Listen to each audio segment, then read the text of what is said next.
Okay, so Fiona, tell us about your love of Clarksdale and how and why you received the keys to the city. What an incredible honour. It is, it's up on my music shrine. Look, I think my first visit essentially to America, having always wanted to go there, and I think every blues fan, and particularly Australians, are well known for visiting Clarksdale. And, we all want to go and make that pilgrimage to the birthplace of the blues, of the music that we love. So when I had the opportunity to go to America for the first time, and I was at the National Blues Challenges in Memphis, well, it's just across the border. And so that was one of the first places I visited, was Clarksdale and the Crossroads and Hobson's Plantation. Clarksdale is about 75 miles south of Memphis. And actually the first place I went was, and this is before, nowadays you have some very, very good guidebooks that can help you find some of the important gravestones and holy places of the blues. But in those days I had read the only existing biography of Memphis Minnie.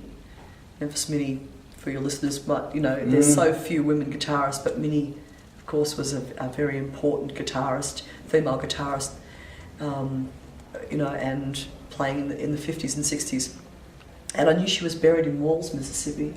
So one of the first things I did was go and track down her grave, which was quite difficult to track down, which I did.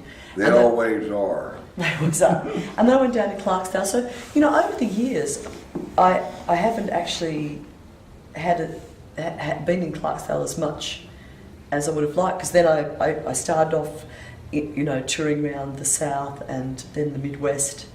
Went to live in America, spent 1 year splitting my time between Charlotte, North Carolina, and Panama City Beach in Florida. Then I moved all the way across, diametrically across the whole of America to Portland, Oregon, Pacific Northwest. I was coming and going, and America, you have to kind of get the concept that it's like Australia. It's the same size as Australia, but there's so many more territories and so many more people and population, and if you try and tour everywhere, it's just, you don't even know where to begin. Same size geographically, but 9 times more people. Yeah, got to be at least 9 times more people. So how did the key thing come about? Well, having had a chance after many years' absence to revisit Clarksdale and reconnect there, then I suddenly, one way or another, I ended out there 3 times last year, making up for lost time, and played at the Duke Joint Festival.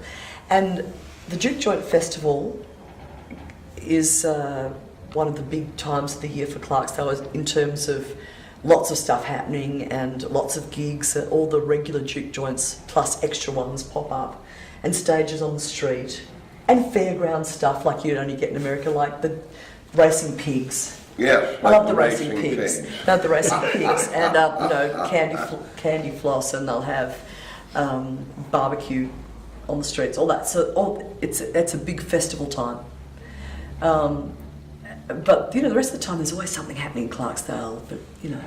But Duke Joint, again, it was very wonderful to have an opportunity to play there, because it tends to be a festival that focuses on the local Mississippi players and Mississippi music and the old black players, those kind of things. So I was playing there, and there's been a group of Australians who've been commuting to Clarksdale regularly. John Henschel is one of them, and these are interesting business people who've really fallen in love with Clarksdale and have been interested in helping with urban renewal and how to keep the culture of Clarksdale alive and vibrant, and so because of that contact, there's always been a bunch of Australians that are always there for Duke Joint. So they've started over the last couple of years. I think John Henschel was the first person to get the keys to the city. Okay. of Clarksdale. Clarksdale is a sister city of one city in Australia, and I don't know which city that is. But you see, we keep getting all these Melbourne people going to Clarksdale. And there's, so maybe we need to make this more Well, official. Melbourne and Sydney have, you told me, half the population of practically of Australia. Australia, yeah, that's So where it's most not of us are. it's not an unusual thing that people would show up from Melbourne. Well, because also Melbourne has always been, I think, had a very healthy blues scene with people who are open-minded, very interested in the roots of the music and the history of the music. But anyway, the thing with the Duke Joint Festival is that they've been running over the last few years as part of the opening night of the weekend, a reception for Australians and any other foreigners who happen to be in town to come, and they put on food and there's music and the mayor comes, and it's a reception to welcome the foreign folks and internationals, but particularly the Australians. And they fly. The building that it's the old bank building, isn't it, that they put it in? There's a flagpole, and they run the Australian flag up next to the American flag, and it's the welcome home Aussie event. The Bank building, Yeah, that's right. Welcome home Aussie event, and I can't remember I wish I did, because it's like they have a saying for that, which is like real South meets true South. Okay. So it's like where the Melburnians meet the people from Clarksdale, and I was invited to attend that event, and I thought they said, "Oh well, you're the only Australian playing in the Duke Joint Festival. It'd be great if you came along." I didn't know until I got there that I was to be presented. Incredible. The mayor came and presented me with this plaque with the keys to the city. That would have been Great Mr. honour. Espy then. It Now- was Mr. Espy. Now Bill Luckett Luckett, is mayor. yeah, that's right. That was it. It was Mr. Espy, yeah. Fabulous. So, Slim, the word mojo Yeah. is heavily I associated wondered with if the you'd blues. get into something like that. Yeah. Yeah. You have a great respect for mojos. I have And a great collection. respect for all spirituality. Tell us about that. Well, I grew up a baptized and confirmed member of the Anglican Communion to begin with, to give you my backstory. But since not too long after I came back from Vietnam in 1970, I have been exposed to sources that have given me an idea of what mojo is. Now, people will say, "Oh, that's voodoo or something like that." Well, it can be. I actually, on one occasion, did use a fetish to do magic. It worked so well, it scared me so that I got rid of the fetish, and the person survived that I practiced it against. Yes. To become One of those a foreign policy advisor to President Clinton. Oh, I see. You were doing voodoo on important people. I was. The only time I ever actually practiced black magic, I practiced it against the then Goodness me, you should have a turn to Australian politics recently. the then President of the United States, Richard Nixon. He, if you'll remember, in 1973, he was involved in the trials of Watergate. Well, he was also my commanding officer in Vietnam, and he was also a man who, bombed dikes, and we fought against him very hard. At one point, I received what you would call a fetish from someone else. And mojo doesn't work until somebody gives it to you, although it can be stolen and whatnot. I used it as I knew to use it. But now there's, in a wider sense though, because when Slim first arrived, we thought, well, we're going to sit him down and we're going to have... I'm going to get some more of mojo after a while. Go ahead. We had some oysters because we were going down to Narooma. They have fantastic oysters up there. So we had oysters at our house, and he actually after we scoffed all these several dozen oysters, he picked out one particularly nice looking oyster shell, and I said, you know, they're not like the oysters you get in America. These are Australian rock oyster. You know, they're a native oyster. We hope you like them. And he went, yes. And he said, okay, Australian rock. That's different. So he chose one of the shells and cleaned it out and set it aside and said, I'm going to keep that for Mojo. I did. Well, an object, it doesn't matter what the object is.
Used to be over, baby.